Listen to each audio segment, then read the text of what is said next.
ओम गंग गणपतये नमः। प्रेम से बोले गणेश भगवान की जय। सोनी व्रत कथाएं चैनल में आप सभी का हार्दिक स्वागत है। आपका दिन शुभ और मंगलमय हो, इसी कामना के साथ आज प्रारंभ करते हैं गणेश भगवान की कथा। तो आप सभी से अनुरोध है, इस कथा को भक्ति भाव से और प्रसन्न मन चित्त से पूरा अवश्य सुने और कमेंट बॉक्स में गणेश भगवान की जय लिखना बिल्कुल भी मत भूलिएगा। आइए सुनते हैं गणेश भगवान की कथा। सतयुग में 100 यज्ञ करने वाले एक पृथु नाम के राजा हुए। उनके राज्य में दयादेव नाम का एक ब्राह्मण रहते थे। वेदों में निषद उनके 4 पुत्र थे। पिता ने अपने पुत्रों का विवाह गृह सूत्र के वैदिक विधान से कर दिया था। उन चारों बहुओं में बड़ी बहू अपनी सास के कहने लगी, हे सासू जी, मैं बचपन से ही संकट नाशक गणेश भगवान का व्रत करती हूँ।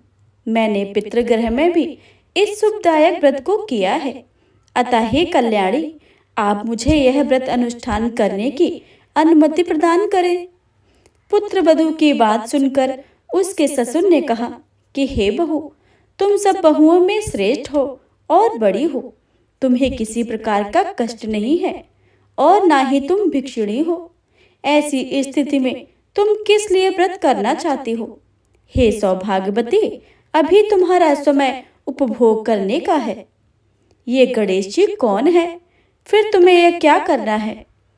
कुछ समय के पश्चात बड़ी बहू गर्भवती हो गई। 10 माह के बाद उसने सुंदर बालक का प्रसव किया। उसकी सास बराबर बहू को व्रत करने का निषेध करने लगी और व्रत छोड़ने के लिए बहू को बाध्य करने लगी। व्रत भंग होने के फलस्वरूप गणेश जी कुछ दिनों में कुपित हो गए और उसके पुत्र के विवाह काल में वर वधू के सुमंगल के समय उसके पुत्र का अपहरण कर लिया। इन अनहोनी घटना में मंडप में खलबली मच गई। सब लोग व्याकुल होकर कहने लगे, लड़का कहाँ गया? लड़का कहाँ गया? किसने अपहरण कर लिया है? बारातियों द्वारा ऐसा समाचार पाकर उसकी माता अपने ससुर दयादेव से रो रो कर कहने लगी, हे ससुर जी, आपने मेरे गणेश चतुर्थी का व्रत छुड़वा दिया है, जिसके परिणाम स्वरूप मेरा पुत्र विलुप्त हो गया है।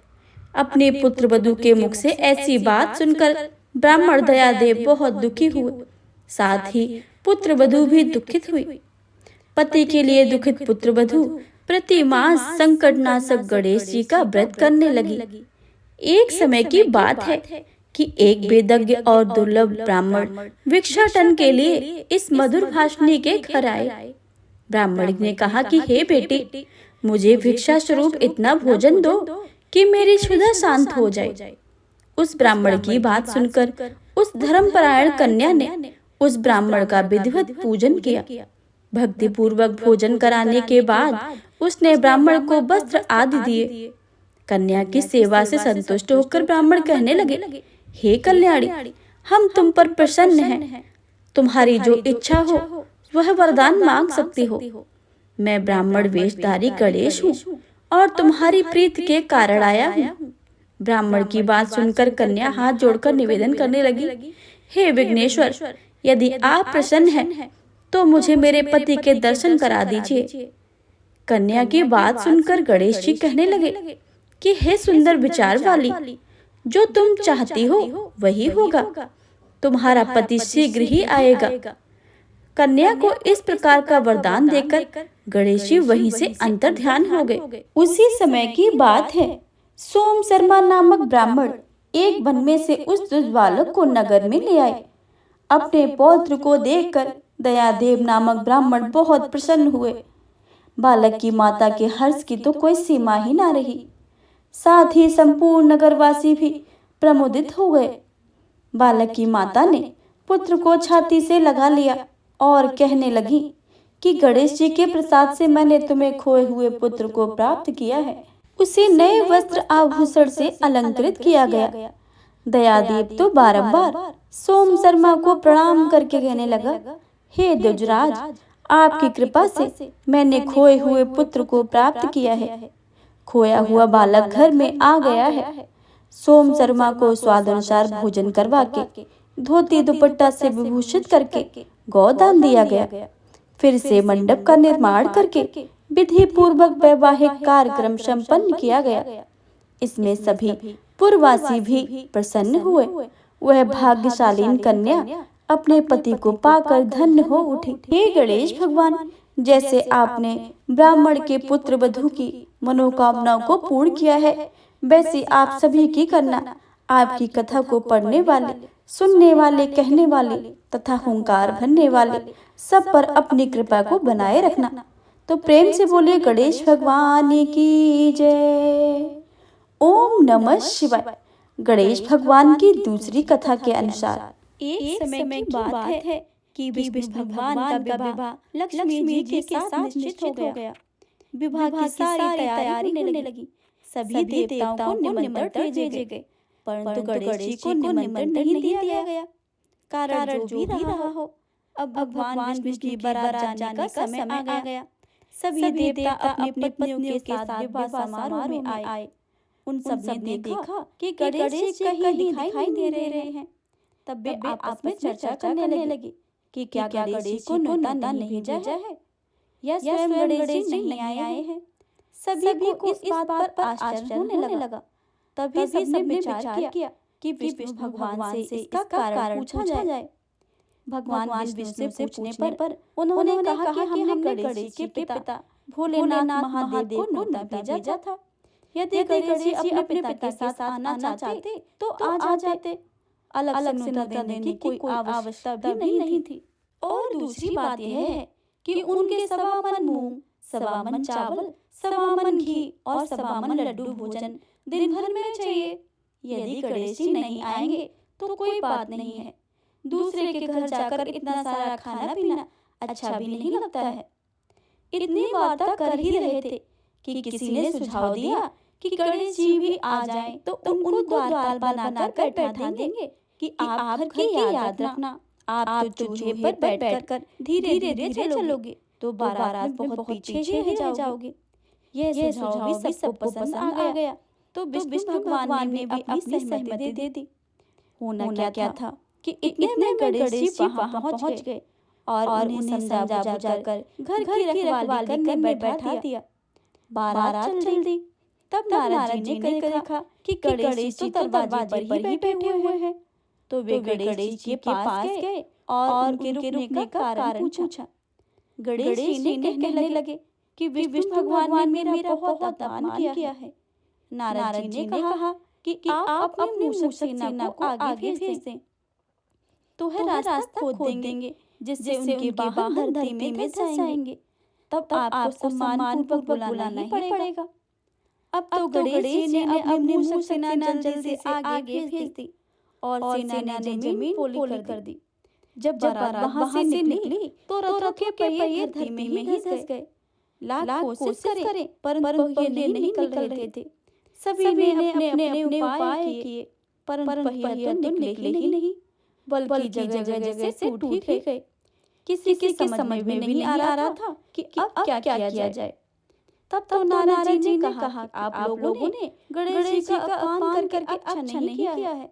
यदि उन्हें मना लाया जाए तो आपका कार्य सिद्ध हो सकता है और यह संकट भी टल सकता है। भगवान शंकर ने अपने दूत नंदी को भेजा और वे गणेश जी को लेकर आए। गणेश जी का आदर सम्मान के साथ पूजन किया। तब कहीं रथ के पहिए निकले। अब रथ के पहिए निकल तो गए परंतु वे टूट गए थे। तो उन्हें सुधारे कौन? पास के खेत में खाती काम कर रहा था, उसे बुलाया गया। खाती अपना कार्य करने से पहले श्री गणेशाय नमः कहकर गणेश जी की वंदना मन करने लगा। देखते ही खाती ने सभी पहियों को ठीक कर दिया। तब खाती कहने लगा कि हे देवताओं, आपने सर्वप्रथम गणेश जी को नहीं मनाया होगा और न ही उनका पूजन किया होगा, इसलिए तो आपके साथ यह संकट आया है। हम तो मूर्ख अज्ञानी हैं, फिर भी पहले गणेश जी की पूजा करते हैं, उनका ध्यान करते हैं। आप लोग तो देवतागण हैं, फिर भी आप गणेश जी को कैसे भूल गए? आप लोग भगवान श्री गणेश की जय जयकार बोल जाएं तो आपके सभी काम बन जाएंगे और कोई भी संकट नहीं आएगा। ऐसा कहते हुए बारात वहां से चल दी और भगवान विष्णु लक्ष्मी माता का साथ विवाह करके संपन्न करके सभी कुशल पूर्वक लौट आए। हे गणेश जी महाराज, आपने विष्णु को जैसे कार्य ऐसे कार्य सबके सिद्ध कर जो। बोलिए गजानन भगवान की जय। प्रेम से बोलिए गौरी पुत्र गणेश भगवान की जय। बुधवार व्रत कथा। कथा के अनुसार एक समय की बात है, एक व्यक्ति का विवाह हुए कई वर्ष बीत गए थे। विवाह के बाद उसकी पत्नी एक बार अपने मायके गई हुई थी। पत्नी के मायके में रहने के कई दिनों के बाद उसके पति पत्नी को विदा करवाने के लिए ससुराल पहुंचा। ससुराल में कुछ दिन तक रहने के बाद जब वह पत्नी को मायके से विदा करने की बात अपने सास ससुर से कही, बुधवार का दिन होने के कारण उसके सास ससुर ने कहा कि इस दिन बेटी ससुराल नहीं जा सकती है, इस कारण विदाई नहीं हो सकती है। लेकिन वह व्यक्ति ना माना ही नहीं और अपनी पत्नी को मायके से विदा कराकर अपने घर की तरफ चल दिया। रास्ते में जाते वक्त पत्नी को बहुत तेज से प्यास लगी। तब पति पानी की तलाश में इधर उधर भटकने लगा। काफी देर के बाद जब वह पानी लेकर वापस लौटा तो उसने देखा कि पत्नी के पास उसी की वेशभूषा में कोई अन्य व्यक्ति पत्नी के संग बैठकर बातें करता हुआ दिखाई दिया। दोनों व्यक्ति आपस में लड़ने लगे। पहले व्यक्ति ने गुस्से में दूसरे व्यक्ति से पूछने लगा कि वह कौन है और क्यों मेरी पत्नी के साथ बैठकर बातें कर रहा है। फिर आपस में लड़ने लगे। दूसरे व्यक्ति ने कहा कि यह तो मेरी पत्नी है। दोनों के बीच में भयानक लड़ाई होने लगी। तब वहां पर कुछ सिपाहियां आ गए और स्त्री से उसके असली पति के बारे में पूछने लगे। दोनों व्यक्ति को देखकर स्त्री हैरान हो गई कि वह कौन मेरा पति है। वह दुविधा में पड़ गई क्योंकि दोनों एक जैसे ही लग रहे थे। तब पहला व्यक्ति परेशान होकर मन में कहा कि हे भगवान, आपकी कैसी लीला है। तभी आकाशवाणी हुई कि बुधवार के दिन पत्नी को विदा करवा कर नहीं लाना चाहिए। यह सुनकर पहला व्यक्ति समझ गया कि वह भगवान बुद्ध की लीला है और वह व्यक्ति बुद्ध देव से प्रार्थना करने लगा और क्षमा मांगने लगा कि फौरन ही बुद्ध देव अंतर ध्यान हो गए और उस व्यक्ति को अपने पत्नी मिल गई। तभी से हर दिन बुधवार के दिन भगवान गणेश जी की पूजा होने लगी है। प्रेम से बोलिए भगवान गणेश की जय। गणेश भगवान की अगली कथा के अनुसार किसी गांव में एक भाई बहन अपनी पत्नी के साथ रहता था। दोनों भाई बहन में बहुत प्रेम था। बहन का नियम था कि वह अपने भाई का मुंह देखकर ही भोजन करती थी। कुछ दिनों के बाद बहन की शादी पास वाले गांव में हो गई। लेकिन बहन ने अपना नियम नहीं तोड़ा। प्रतिदिन अपने भाई का मुंह देखने आती। रोज सवेरे उठती, घर का काम करती, उसके बाद भाई का मुंह देखने और अपने पीहर को जाती। रास्ते में खेजड़ी का पेड़ था। उस पेड़ के नीचे विनायक जी की मूर्ति थी। पास में ही तुलसी माता का हरा भरा पेड़ था। पथवारी माता को दूध से सींचती थी। भाई का मुंह देखने जाती और कहती जाती, हे भगवान विनायक, मेरे को अमर सुहाग देना और अमर पीहर देना। इस प्रकार से कहती हुई आगे अपने पीहर के रास्ते पर चली जाती। रास्तों में कांटों की झाड़ियां थी। बहन के पैर में कांटे चुभ जाते थे। पीहर पहुंची, अपने भाई का मुंह देखा और पास में बैठ गई। भाई ने बहन के पैरों से खून निकलते देखा तो पूछा, भाई साहब, आपके पैर में तो जख्म कैसे लगा है, क्या हुआ है? तब बहन बोली, रास्ते में झाड़ियां थी, उसी के कांटे चुभ गए हैं। कुछ देर के बाद बहन अपने घर वापस चली गई। बहन के जाने के बाद नान भाई ने सोचा कि बहन मुझसे मिलने जाती है, रास्ते में झाड़ियां हैं, उसमें कांटे हैं और मेरी बहन के पैर में चुभ जाते हैं। अपनी बहन के घर से और अपने घर तक का रास्ता साफ कर दिया। रास्ते में से विनायक भगवान, तुलसी माता सभी को साफ करके किनारे कर दिया। इससे भगवान क्रोधित हो गए और भाई को हमेशा के लिए सोता छोड़ दिया। प्रातःकाल उठने पर पत्नी पति की अवस्था को देखकर रोने लगी। सभी गांववासी एकत्रित हो गए, लोकाचार करने के लिए ले जाने लगे। तो पत्नी ने कहा कि आप लोग कुछ देर रुक जाइए, मेरी वायसा का प्रतिदिन का नियम है, अपने भाई का मुंह देखने का, वह आती ही होगी। तब गांव वाले कहने लगे, आज तो मुंह देख लेगी, लेकिन कल से क्या करेगी। तब एक वृद्ध ने कहा कि ठीक है, थोड़ी देर देख लेते हैं। उधर बहन हर दिन की तरह सवेरे उठी, घर का काम किया, उसके बाद अपने भाई से मिलने को चल पड़ी। रास्ते में आई तो देखा कि पूरा रास्ता साफ किया है।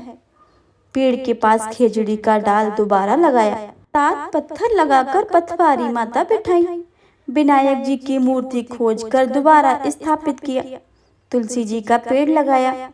भगवान सूर्यदेव को साक्षी मानकर सबके पांव पकड़कर बोली, हे भगवान, अमर सुहाग देना, अमर पीहर का वास देना। इतना कहकर अपने पीहर की ओर चल दी। उसके जाने के बाद विनायक जी भगवान, खेजड़ी और माता तुलसी पथवारी माता, सूर्य भगवान ने सोचा, यदि इसके नहीं सुनी तो हमें कौन मानेगा। यह सोचकर भगवान ने बहन को आवाज लगाई, बेटी इधर आ।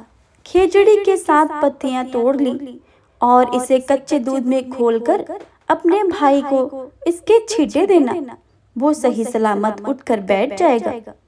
बहन ने मुड़कर देखा, उसे कोई भी दिखाई नहीं दिया, पर उसने मन ही मन सोचा, जैसा सुना है वैसा कर लेती हूँ। खेजड़ी की 7 पत्तियां तोड़कर उसने अपने पल्लू में बांध ली और चल पड़ी। अपने भाई के घर पहुंची तो देखा भाभी रो रही थी। गांव वाले बैठे थे, भाई की लाश रखी थी। वो अपने घर के अंदर गई, कच्चे दूध में खेजड़ी की पत्तियों को घोल कर लेकर आई और उसके छींटे भाई के मुख पर दिए। छींटे लगते ही भाई उठकर बैठ गया, जैसे गहरी नींद से जागा हो। बहन को देखकर बोला, बड़ी गहरी नींद आई थी। बहन ने मन ही मन उसे सभी भगवान को प्रणाम किया और बोली, ऐसी नींद दुश्मन को भी ना आए। फिर अपने भाई से बोली, भाई तुमने रास्ता साफ क्यों किया, भगवान के स्थान को क्यों उठाकर हटाया। मैं आते समय सभी को दोबारा स्थापित करके आई हूँ। भगवान की कृपा से मुझे अमर सुहाग और अमर पीहर का वास मिला है। फिर हाथ जोड़कर कहा, हे भगवान, जैसे मुझे अमर सुहाग और अमर पीहर का वास दिया है, वैसे ही सबको देना। जैसे मेरी लाज रखी है, वैसे ही सबकी रखना। बोलो विनायक भगवान की जय, पथवारी माता की जय, तुलसी माता की जय, खेजड़ी की जय, सूर्य भगवान की जय। गणेश भगवान की अगली कथा के अनुसार एक गांव में एक विधवा अपने बहू के साथ रहती थी। उसकी बहू मंदबुद्धि की थी, जो अपनी भूख बर्दाश्त नहीं कर पाती थी और हमेशा खाने के लिए उतारू रहती थी। वह सबसे पहले उठकर खाना खाती थी, फिर घर के बाकी काम किया करती थी। एक दिन विधवा ने अपने घर में पूजा करवाने को सोचा, लेकिन वह थोड़ी परेशान थी, क्योंकि उसकी बहू अगली सुबह उठते ही खाना खाने को दौड़ेगी और पूजा के लिए बनाए पकवान को झूठा कर देगी। अपनी बहू को पूजा के लिए बनाए पकवान से दूर रखने के लिए विधवा ने एक तरीका निकाला। पूजा वाली सुबह उसने एक मटका लिया और उसके नीचे एक छेद कर दिया और अपनी बहू से बोली कि आज पूजा है, इसलिए खाना खाने से पहले पानी भर कर ले आओ। बहू भी बहुत चालाक थी। उसने देख लिया था कि विधवा ने मटके के नीचे छेद कर दिया है, इसलिए अपने साड़ी में आटा बांधकर पनघट पर चली गई और उसने आटा निकाला और कुएं के पानी की मदद से बाटियां बनाने लगी। कुएं के पास ही एक शमशान घाट था, जहां चिता जलाई जा रही थी। बहू ने उसकी आंच से अपनी बाटियां सेक ली। उसकी बाटियां सूखी थी तो वह पास में एक गणेश जी का मंदिर में चली गई, जहां गणेश जी को अब किसी ने चोला चढ़ाया हुआ था। उसने देखा कि गणेश जी की तोंद पे घी लगा हुआ है। उसने उस घी को अपनी बाटी पर लगा लिया और उसका भोग गणेश जी को लगाकर वह बाटी खा ली और घर वापस चली आई। बहू की इस हरकत पर गणेश जी बहुत गुस्सा हुए और उन्होंने गुस्से में अपनी नाक पर उंगली चढ़ा ली। जब गांव वालों ने देखा कि गणेश जी ने अपनी नाक के ऊपर उंगली चढ़ा ली है, तो उन्हें मनाने के लिए बहुत ही जद्दोजहद किया गया, लेकिन गणेश जी ने अपनी उंगली वापस नहीं उतारी। जब यह बात राजा को पता चली, तो राजा ने बड़े बड़े पंडितों को और ज्योतिषियों को बुलवाया और हवन करवाया, लेकिन गणेश जी फिर भी नहीं माने। सब बहुत चिंतित थे। राजा ने पूरे गांव में ऐलान करवा दिया कि जो भी इंसान गणेश जी की नाक पर उंगली हटाने में सफल होगा, उसे इनाम के तौर पर 5 गांव दिए जाएंगे। गांव के सभी लोगों ने गणेश जी को मनाने में लग गए, लेकिन गणेश जी माने ही नहीं और अपनी उंगली चढ़ाए ही रखे। अंत में विधवा की बहू बोली कि अगर आप सब आज्ञा दें तो वह गणेश जी की उंगली हटा सकती है। उसकी बातों को सुनकर विधवा हंसने लगी और बोली कि जब बड़े बड़े विद्वान कुछ नहीं कर पाए तो तू कैसे गणेश जी को मना पाएगी। किसी ने बोला कि जब सब लोगों को मौका मिला तो उसे भी एक मौका मिलना चाहिए। फिर सभी बहू को मौका देने के लिए मान गए, लेकिन बहू ने एक शर्त रखी। उसने कहा कि उसके घर से लेकर मंदिर तक पर्दा बांधा जाए। जब सब लोगों ने सोचा कि इतना कुछ तो कर ही चुके हैं, तो पर्दा बांधने में क्या ही जाता है। बहू के कहे अनुसार उसके घर से लेकर मंदिर तक पर्दा लगाया गया। बहू ने अपना दिमाग लगाया और अपने पेटीकोट में एक मोगरी छिपाकर मंदिर चली गई। मंदिर जाकर उसने गणेश जी से बोला कि मैंने आपकी तोंद से जरा सा घी क्या ले लिया, आपने अपनी नाक पर उंगली चढ़ा ली। अब नाक से उंगली हटा रहे हो या दूं एक मोगरी? अभी के अभी टुकड़े टुकड़े हो जाएंगे। बहू की यह चेतावनी सुनकर गणेश जी थोड़ा डर गए और उन्होंने सोचा कि यह तो पूरी ही पागल है, कहीं सच में इसने मोगरी मार दी। तो गणेश जी ने बिना सोचे समझे अपनी नाक से उंगली हटा ली, जिसे देखकर गांव वाले खुशी हो गए और बहू के जय जयकार करने लगे। राजा के ऐलान के मुताबिक बहू को 5 गांव इनाम में दिए गए। इस कथा को सुनकर गणेश भगवान से लोग यह मांगते हैं कि जैसे आपने बहू की सब बात मानी है, वैसे ही सबकी माने और सबकी मनोकामनाएं पूरी कर दें। तो प्रेम से बोलिए गणेश भगवान की जय।